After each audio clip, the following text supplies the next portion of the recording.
Today we will learn about figures of speech.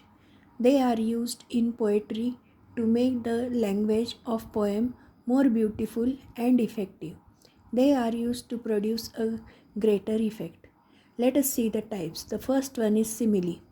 Here two different objects or persons are directly compared on one point of similarity. As and like are the words used for comparison of an action or a quality. Example: the color of chameleon was as green as grass. Next type: metaphor. An implied simile where two different things or persons are compared. Two different things are said to be the same. The words as and like are not used here. Example: he was a lion in the fight. Third type: personification. An inanimate object or an abstract idea is spoken of as having life and some quality. They do some action or quality like human quality. Example: laughter holding both her sides. Here, laughter is inanimate, means it is a non living quality which is said to be doing the action of holding her sides. Next, apostrophe. A non living object is personified and spoken to or addressed directly. Example: roll on, O deep dark blue ocean. Ocean is personified and addressed. Next one, alliteration. The sound of alphabets is repeated for poetic effect. Example: the fall of the fig tree figured prominently. Here the sound of F is repeated. Next one, repetition. Word or phrases are repeated for poetic effect. Example: happy by day, happy by night. Here happy is repeated. Next one, onomatopoeia. Word convey sound. The whistle of the train is the example. Next one, interrogation. A question is asked to put a point across more effectively. Example: am I my brother's keeper? Next one, inversion. Words are not in correct order. Example: spouse is my name.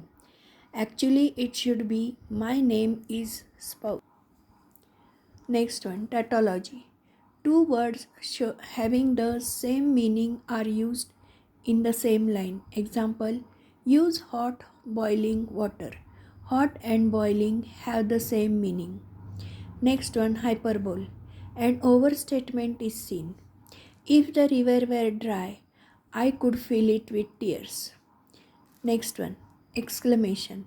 Something is expressed in a strong way. Example: how sweet the moonlight upon the banks. Next, synecdoche. A part is used to indicate the whole or the whole for a part. Example: all hands to the pump. Hands is a part of the human body. Here it stands for all workers. Means instead of saying workers, they say hands. Next one, climax. Series of ideas are arranged in ascending or increasing order of importance. Simple, erect, severe, sublime. Anticlimax.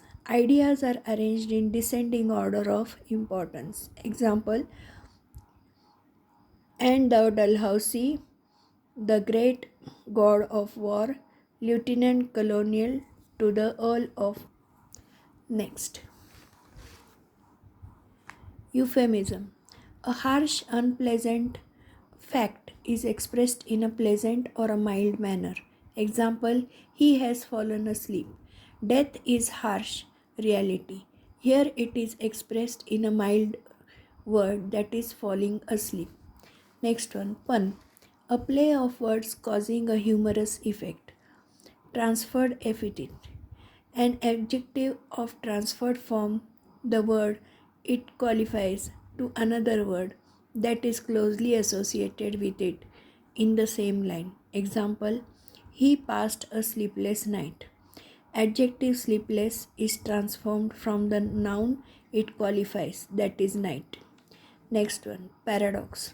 Contradictory ideas are used which are true expressed in the same line. Example: he joined plunder but pitied the man. Meaning is he robs at the same time he feels sorry for the man.